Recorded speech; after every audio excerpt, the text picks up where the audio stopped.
I wrote The Castle in the Mist, and usually I would just write a little bit of a book and a tiny proposal, but I figured I was going into a new genre, so I wrote the whole book. And then it took me a really long time to get an answer from my agents, which was really also really peculiar. And then they called me up and said, "How much do you love this book?" And actually they called me and said, "Nobody's publishing anything like this anymore." I went, "Yeah, that's the point." And they said, no, you don't know what you're doing. And they shipped me a bunch of books, actually, because they really didn't think I knew what I was doing. And I'm like going, "Oh, okay, so like your dad's blacklisted and you moved to England." I don't think so, okay. I mean, there were like really real life problems and historical problems. I went, "Oh, that's nice."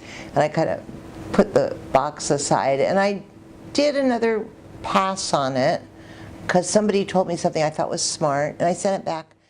And they called me and said, "How much do you love the book?" And I said, "Define love." I have kids. I really love them. I mean, define love. I mean, I really like it. Well, what can we do to get you to give it up? No one has seen it yet except them. And I'm like, I don't know. I keep reading it and I think it's okay. And like, nobody was doing this yet. A Wrinkle in Time hadn't been greenlit yet. No, there wasn't this step back into. So I was a little bit ahead of the curve. And then I actually was kindly introduced to Jill Santopolo at Philomel, who also publishes Justice Sotomayor and Chelsea Clinton. It's a very small. And I called Jill and I said, "Am I crazy?" She went, "Oh my God, I've been looking for this book for 10 years. And she read it over the weekend. I was on my way to New York. She read it on her iPhone. I went in and met with her, and they made an offer the next day. But that was luck.